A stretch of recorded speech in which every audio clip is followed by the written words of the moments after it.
Along with chief contributions to our country, his family has been instrumental in his success. He would now like to recognize that contribution.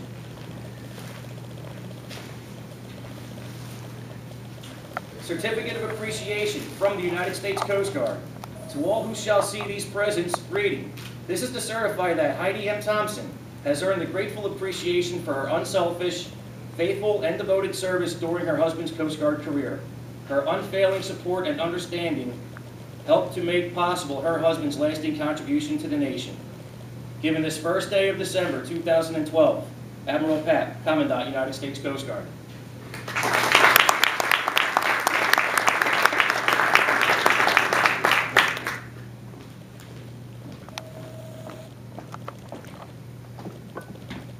Now for the presentation of retirement certificates.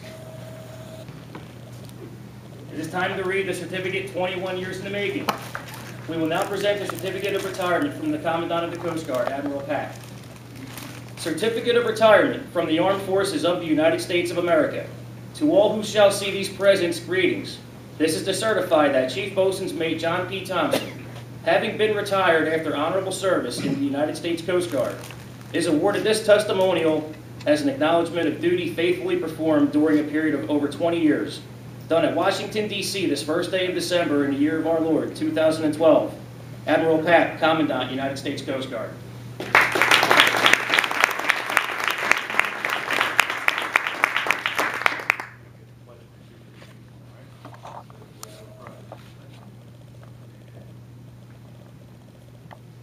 We will now present the Certificate of Appreciation from our Commander-in-Chief, the President of the United States. Certificate of Appreciation for service in the Armed Forces of the United States of America. Chief Boatswain's Mate John P. Thompson. I extend to you my personal thanks and sincere appreciation of a grateful nation for your contribution and honorable service to our country. You have helped maintain the security of the nation during a critical time in its history, with a devotion to duty and a spirit of sacrifice in keeping with the proud traditions of military service.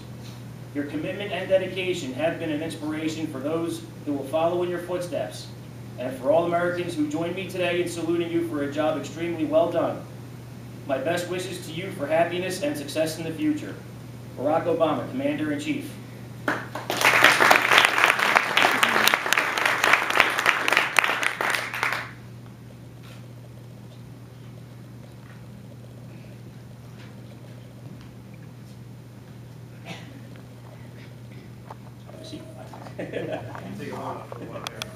Thank you, Captain. Thank you, Chief. At this time, it is my pleasure to introduce today's guest speaker for Chief Thompson's retirement ceremony. Chief Thompson's brother, Command Sergeant Major James Thompson, United States Army.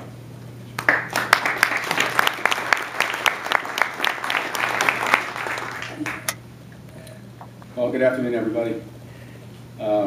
What a great day in our Coast Guard. You know, as I was traveling here, it occurs to me that less than 1% of the American population serves in our military armed forces, and how few of those go on to serve for 20 years or more. So this truly is a special occasion, and I appreciate everyone being here today. Captain Kelly, Command Master Chief Smith, friends, families, Mom, Dad, thanks for being here today and making this a very special occasion for both John and Heidi. Your presence here, and I know many of you have traveled some distances, will make this truly a day that they will remember. And so personally, I want to thank you for being here. Now, many of you may be sitting there wondering why an Army guy is standing here behind the microphone speaking at the Chief's retirement. I'll be honest with you, when you asked me, I kind of wondered the same thing. And I was a little nervous. You know, I'm sure we have a little bit different vernacular in the Army than you do in the Coast Guard. But then I started thinking about it, and I realized that, I spent my first 23 years in life a Coast Guard brat, the son of a retired lieutenant commander with 27 years in the Coast Guard. And so I think I could probably do this. You know, John and I and our sister Kelly, who, by the way, sir, if you think I got the good looks, You should see my sister. You know, we spent those years watching our father and our mother, and the example they set for selfless service and sacrifice. And I'm pretty certain I picked up on a few things that will help me get through this speech today. You know, for example, those of you sitting on the port side of the room, or your starboard, and those of you on the starboard side or your port side, you should know that I have swabbed a few deck in my day. I've battened down a couple of hatches. I've raised the yardarm. You still do that? Okay. So anyway, just for a few examples that I might know what I'm doing. Oh, and I did get a little bit lost today because I was looking for the latrine, and nobody could seem to help me find the latrine, and I forgot the proper naval term for that.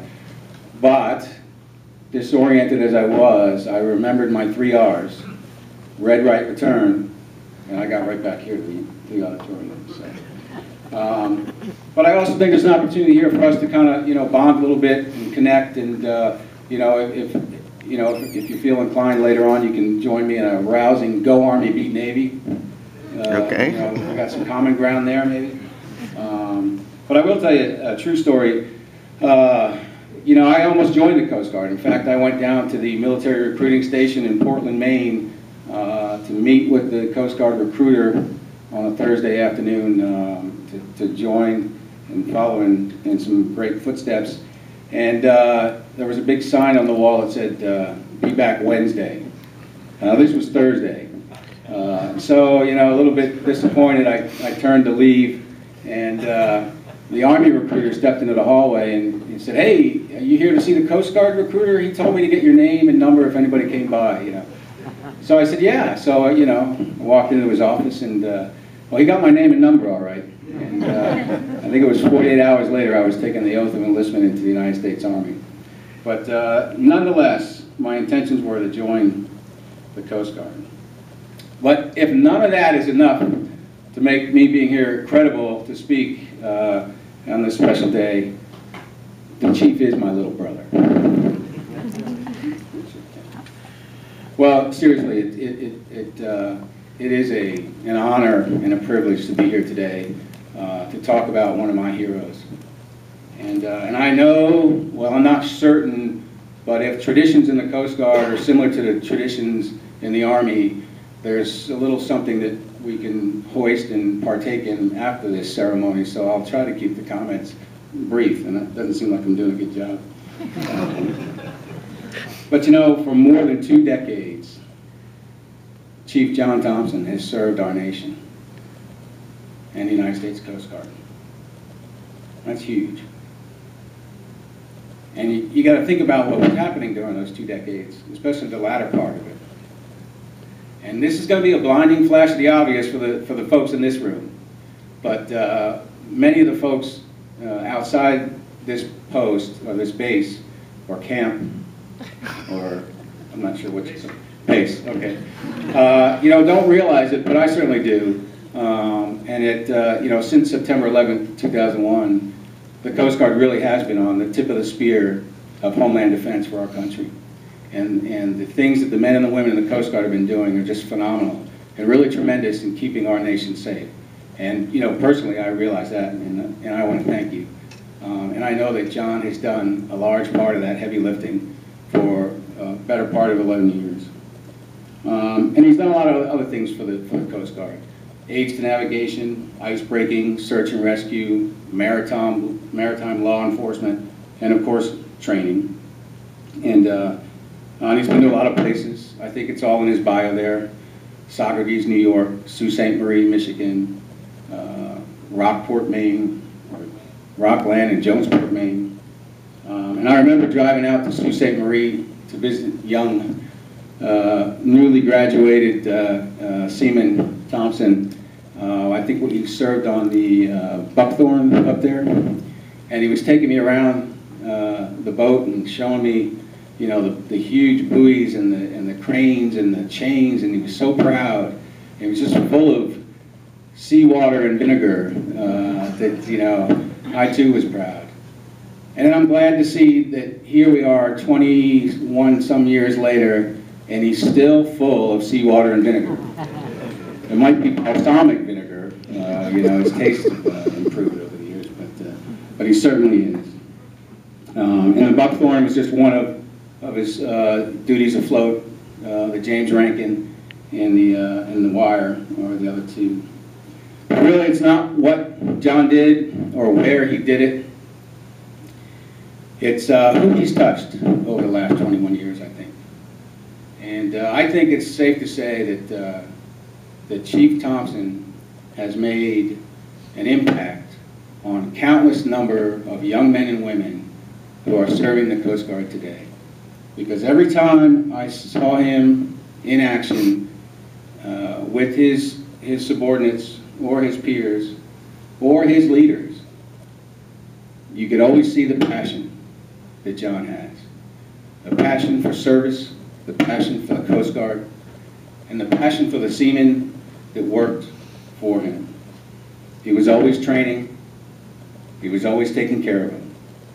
You know, in the Army, our non-commissioned officers have a creed, and I'm not sure if you do in the Coast Guard, but we have it, and it's appropriately called the NCO creed. We try to keep things simple in the Army because we don't want to complicate things. But one of the lines in the NCO creed is, my two uppermost responsibilities will always be in my mind, and that's taking care of my soldiers and accomplishing the mission. And when I think of those words and I think of John, that's exactly what he has done for the last 21 years. And he's done it well, he's done it with class, and he's done it with dignity. His commitment to that truly is unsurpassed. I did ask him, though, in preparing my words today, you know, what was his most memorable time in the Army? Or in the Coast Guard? Yeah, I'm the one in the Army. And yeah, he obviously did not go on Wednesday. Or he went on Wednesday to see the recruiter. And he said it had to be meeting and falling in love with and marrying his wife, Heidi. And then he quickly said, and making chief. So, Heidi, at least you were, you know, up there. And so, you know, and that reminded me of a time where I've learned a lot from Chief Thompson. And I've learned just exactly what a chief is and how important a chief is to the naval services. On one of my most recent deployments, we had a contingent of folks from the other naval service attached to us overseas, and as part of the senior command team there on our base, I had a lot of responsibilities with all the other folks that were there. So of course I'd have you know, routine meetings with all the senior NCOs to make sure we were taking care of things, taking care of our soldiers and the like. And the chief petty officer never came to my meetings. And so finally, after a couple months, I asked him, I said, hey, you know, you're going to start coming to these meetings? They're very valuable. And they said, well, I'm not really sure. I mean, who are you? What do you do? You know? So I said, well, I'm like the chief of the boat. A light bulb went on, and he never missed another meeting. So I knew, and I learned that from John, and exactly how important the chief is to the organization. And, you know, I leverage it to my... but John, Chief, you can be proud of your service. I know I am. And I know everyone else in this room is. Ladies and gentlemen, please join me in a round of applause for John and Heidi in their 21 years of service.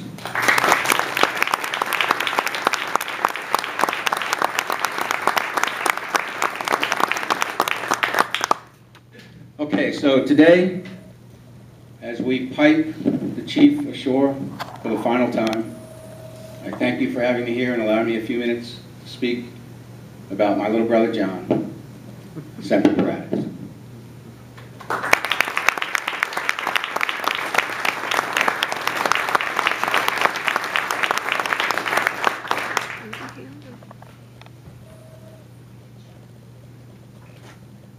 Hey, Chief, how do you get a retired chief postmate off your front porch? Chief, I don't know. How do you do that? Pay him for the pizza.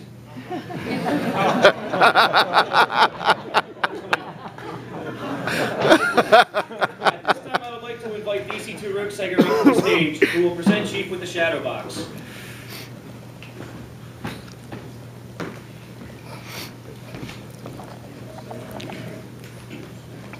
Chief, your retirement shadow box depicts your career achievements in the United States Coast Guard. It includes your many personal awards, Howler devices, and qualification pins that you have earned and worked for throughout your career. The bosun's pipe is included to remind you of your lineage and of this ceremony today. Additionally, the corner portion is for the national ensign, symbolic of the nation you have so faithfully served during your 21 years of active duty. The tradition of presenting a shadow box to a retiring sailor is born of early British custom. In the days of sail, when Master Chief Smith joined the Coast Guard, it was considered bad luck for a sailor on final departure from a ship to allow his shadow to hit the pier before he himself departed the ship.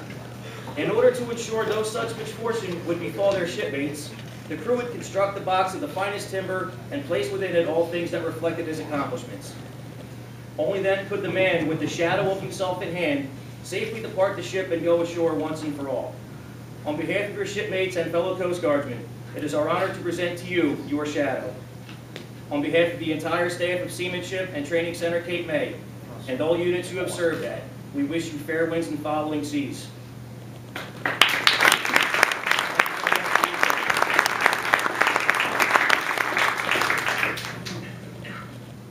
At this time, I would like to invite Petty Officer Zamiello to the podium for the flag passing ceremony and presentation.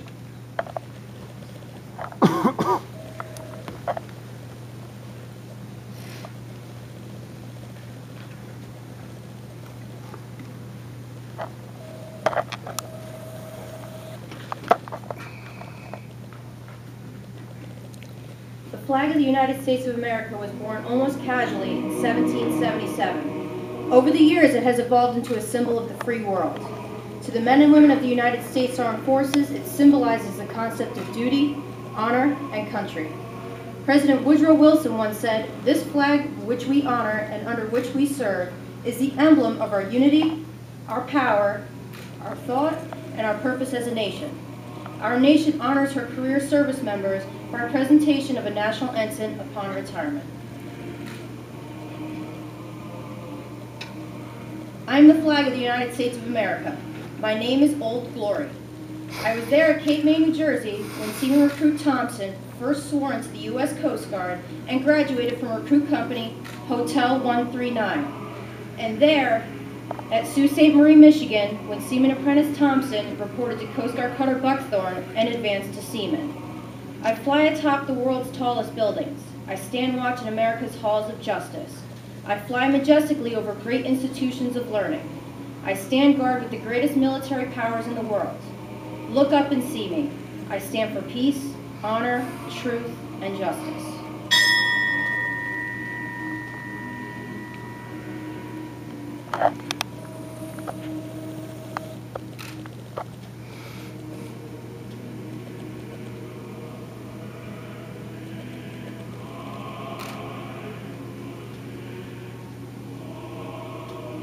I was there at 8th Navigation Team, Sault Ste. Marie, Michigan, when Seaman Thompson was advanced to BM3 and I flew proudly. I stand for freedom. I am confident. I am arrogant. I am proud. When I am flown with my fellow banners, my head is a little higher, my colors a little truer, and I bow to no one. I am recognized all over the world. I am worshipped. I am saluted. I am respected and I am revered. I am loved and I am feared.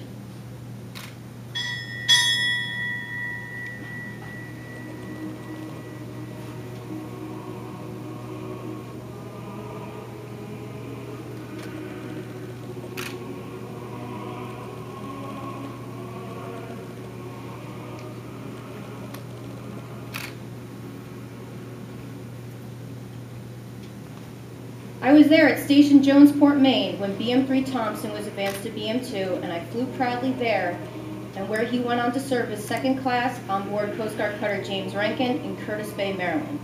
I have fought in every battle of every war for more than 200 years. When America fought for her freedom, I was there. When America fought for freedom in others in World War I, World War II, Korea, Vietnam, the Gulf War, Operation Iraqi Freedom, and Operation Enduring Freedom in Afghanistan. I was there.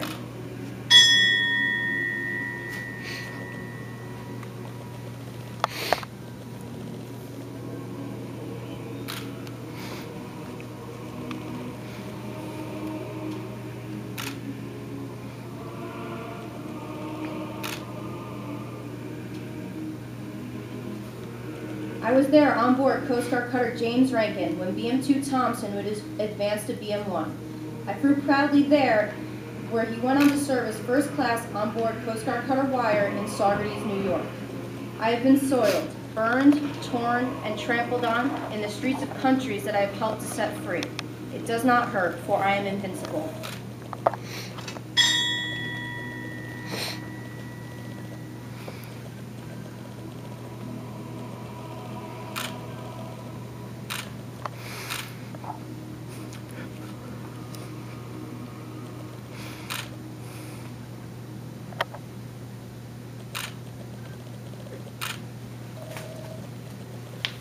I was there on board Coast Guard cutter Wire when BM1 Thomson was advanced to BMC, and I flew proudly there, and where he went on to serve as BMC at Group Mauritius, New York, and the Aids and Navigation Team, Mauritius, New York. I have been soiled, burned, torn, and trampled on in the streets of my own country, and when it's by those who I have served in battle, it hurts.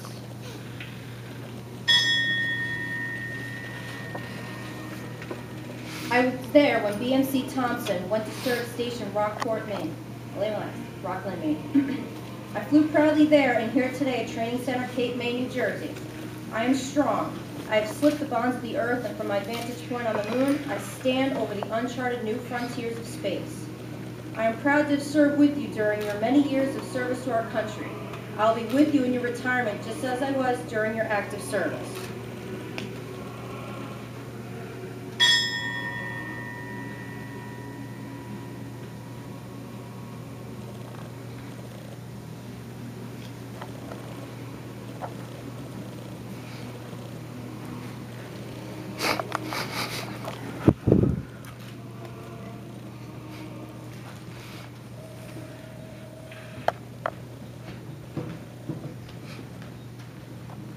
This flag presented to Chief Thomson today has traveled the last 2 months around the Coast Guard to fly in every unit he's served at.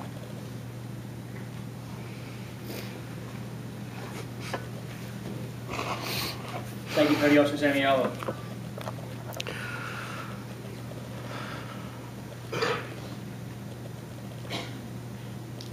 It is customary to offer the retiree the opportunity to say a few words. However, ladies and gentlemen, it is my pleasure to introduce the guest of honor, Chief Bosun's Mate John P. Thomson, U.S. Coast Guard.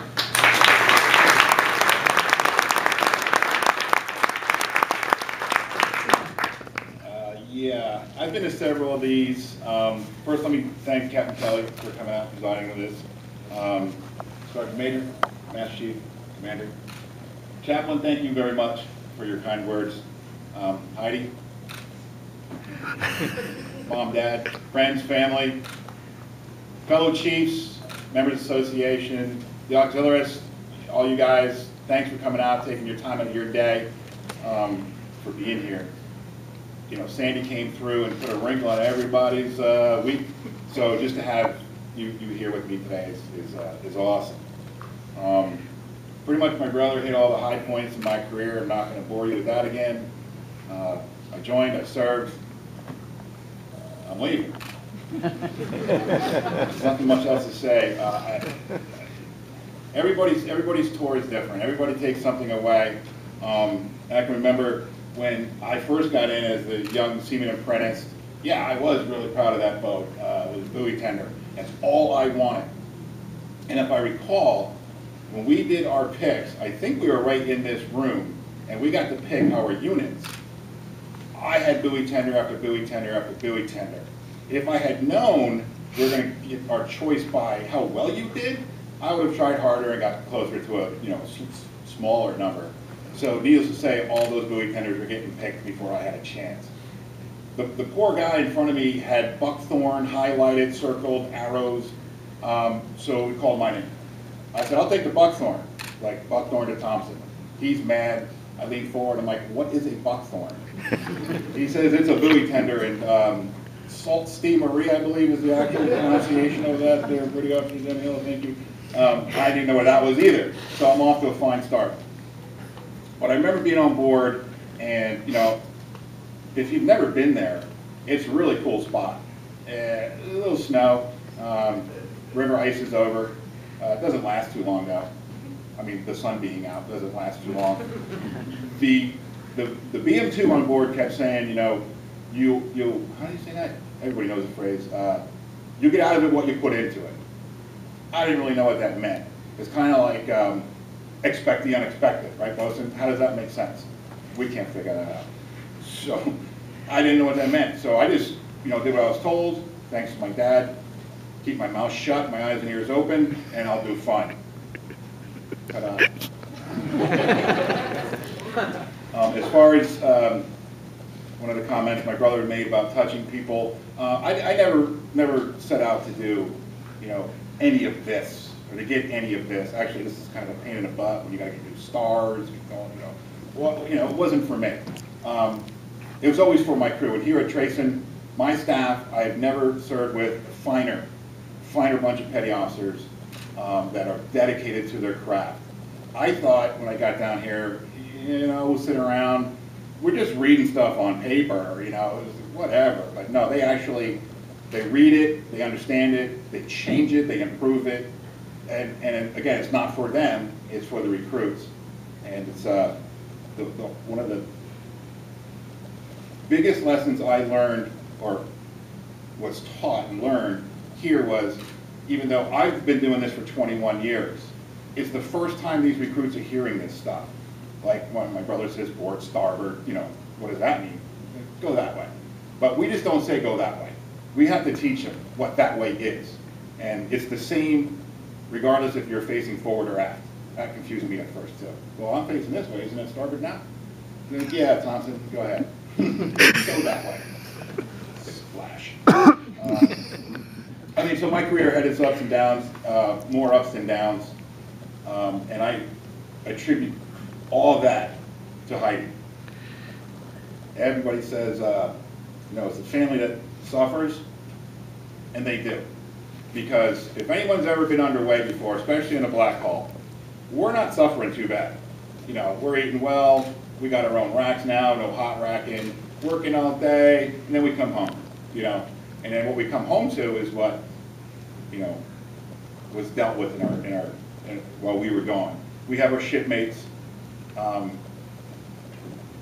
got stationed in a lot of remote areas. So the friends that we have in our lives are really, really meaningful for us, to us, because there wasn't like, you know, the midwatch coming on when I was gone at home to keep Heidi company and, you know, patch up the pipes, get the well running and, you know, all that stuff. So she's a very strong woman, and I'm proud, happy, and glad she chose me. All right, enough about that. Lost my thought, which is probably good because I'll take a cue from my brother. We will be lifting libation and celebrating in a true Irish Catholic manner in a few moments here. I hope I don't insult anybody. I'm running out of, I'm losing